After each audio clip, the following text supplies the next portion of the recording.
there is a silence that most people avoid talking about, not because it is rare, but because it is real. The silence of death. And somewhere deep inside, many of us carry a quiet fear not of pain, not of illness, but of the unknown, of the ending, of what after this. But let me share something gently with you today. Fear of death is not actually fear of death, it is fear of unfinished living. Let's talk about it in a simple way. Accepting what you cannot control is one of the deepest forms of peace a human being can experience. Most of our anxiety around death does not come from death itself, but from resistance. We resist the idea that something so final exists beyond our influence. We resist because the mind loves control, predictability, and certainty. But life has never promised any of these. When we observe nature carefully, we realize everything operates in cycles. The sun rises and sets without asking permission. Seasons change without negotiation. Flowers bloom and eventually wither, not as a mistake but as part of a rhythm. In the same way, human life follows a natural rhythm that includes birth, growth, aging, and departure. Yet the human mind, unlike nature, often argues with this rhythm. This resistance creates anxiety. We begin to imagine worst case scenarios, we project fear into the future, and we lose the ability to be present in the now. The fear of death is not about the event itself, it is about our inability to accept that not everything is under our control. And ironically, the more we try to control what cannot be controlled, the more powerless we feel. Acceptance does not mean surrendering life or becoming passive. It means understanding reality as it is rather than as we wish it to be. When we accept that death is a natural part of life, something subtle shifts inside us. The fear does not disappear immediately, but its intensity reduces. We stop fighting shadows in the mind. Think of a river flowing toward the ocean. It does not panic about merging with the vastness ahead. It simply flows because flow is its nature. In the same way, human life is meant to flow, not to freeze in fear of its destination. The moment we stop resisting, we start experiencing a quiet strength. This acceptance also brings gratitude. When we stop obsessing over how long life will last, we begin to appreciate how it is unfolding right now. Simple moments like breathing, laughing, connecting with others, or sitting in silence become meaningful again.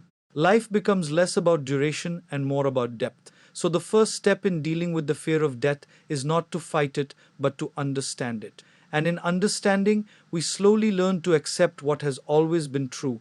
Life is not ours to control completely, but it is ours to live fully while it lasts. Acceptance transforms fear into awareness, and awareness slowly becomes the doorway to inner freedom and peace. It.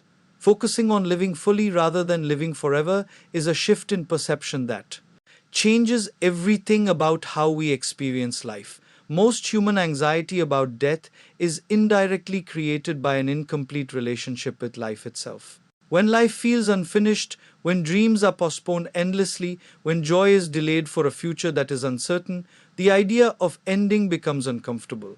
It feels like something is being taken away before it was fully enjoyed. But when we begin to live with awareness, something powerful happens. The emphasis moves from quantity to quality. Instead of asking how many years we have left, we start asking how meaningfully we are using the present moment. This shift is subtle but deeply transformative.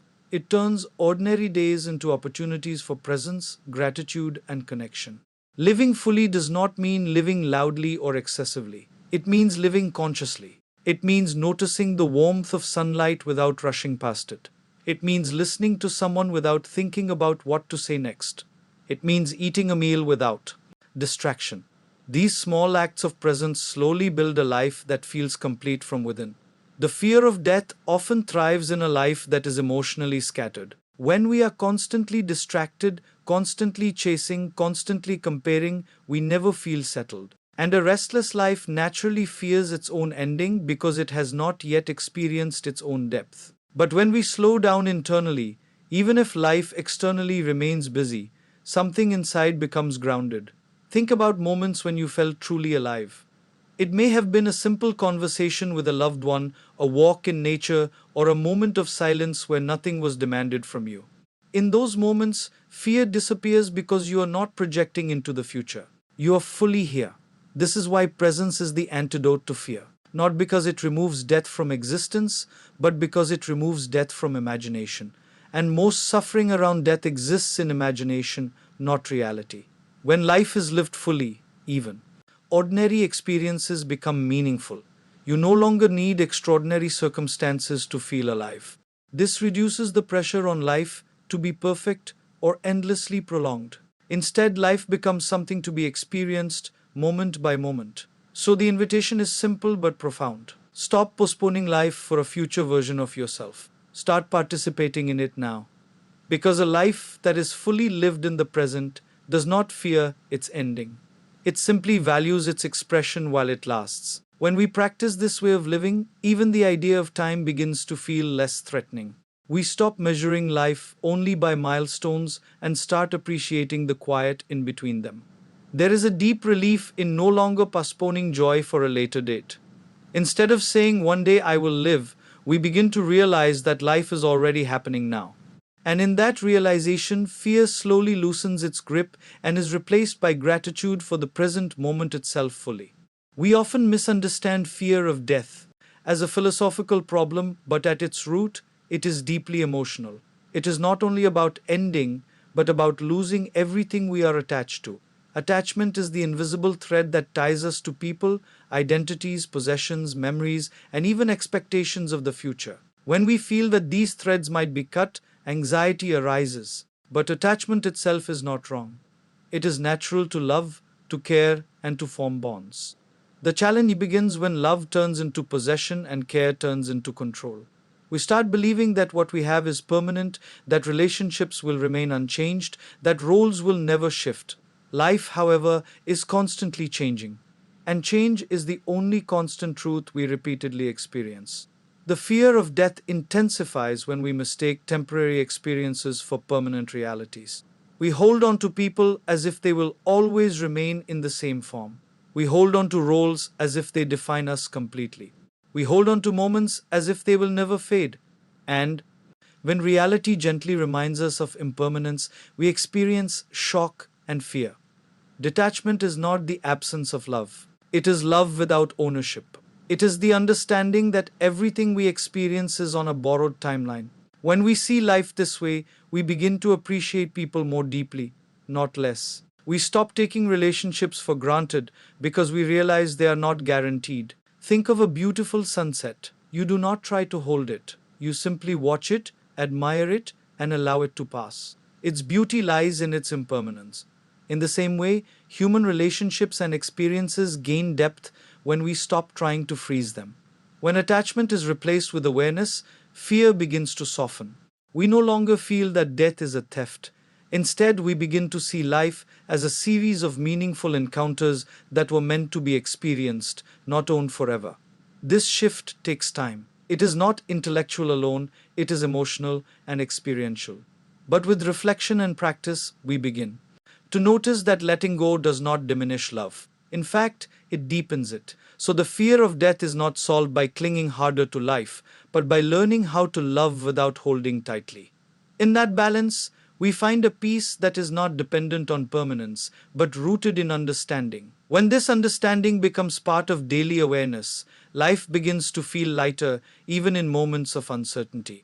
We stop reacting with panic whenever we sense change approaching. Instead, we observe it with a quieter mind. Emotional maturity grows not from avoiding loss, but from learning how to remain steady within it.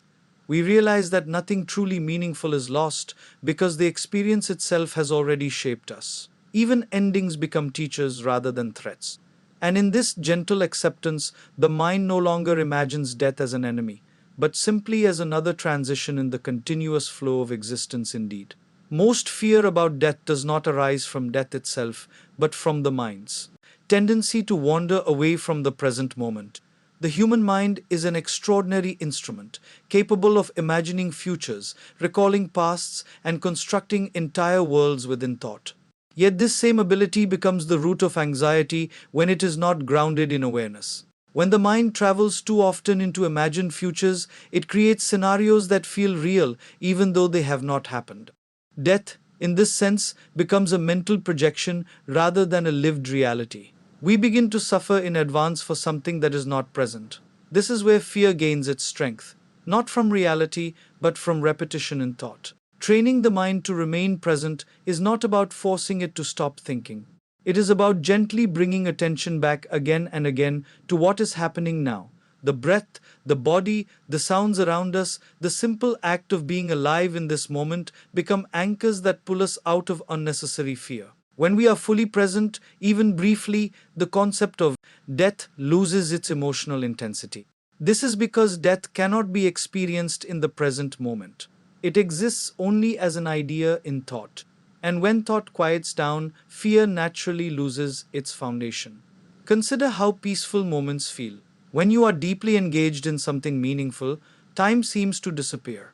In those moments, there is no fear of ending because there is no projection of ending. There is only experience. The practice of presence does not eliminate death from life, but it removes it from constant mental occupation. And when something no longer occupies the mind repeatedly, it loses its power to create anxiety. Over time, this practice builds inner stability. We become less reactive to thoughts of uncertainty. We begin to observe them instead of being consumed by them. This shift creates space within the mind, and in that space, peace begins to grow. So, the training of presence is not a spiritual luxury, it is a practical way of reducing unnecessary suffering. It teaches us to return to life as it is, rather than as the mind imagines it to be. And in that return, fear slowly dissolves into awareness. When this habit becomes consistent, the mind starts losing its tendency to spiral into imagined fears. Even when thoughts about death arise, they no longer carry the same emotional weight. There is a subtle but powerful shift from identification to observation. Instead of saying, I am afraid, one begins to notice there is a thought of fear present.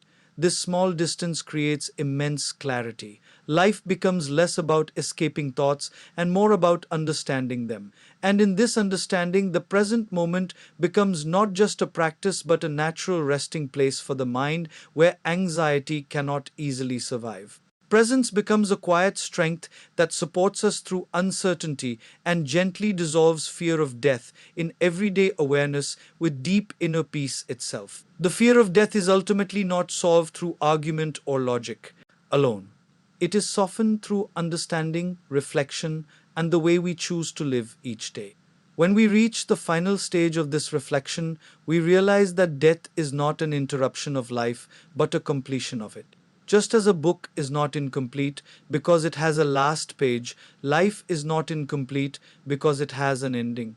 Many of our fears arise because we imagine life as something that must continue endlessly to have meaning. But meaning is not dependent on duration.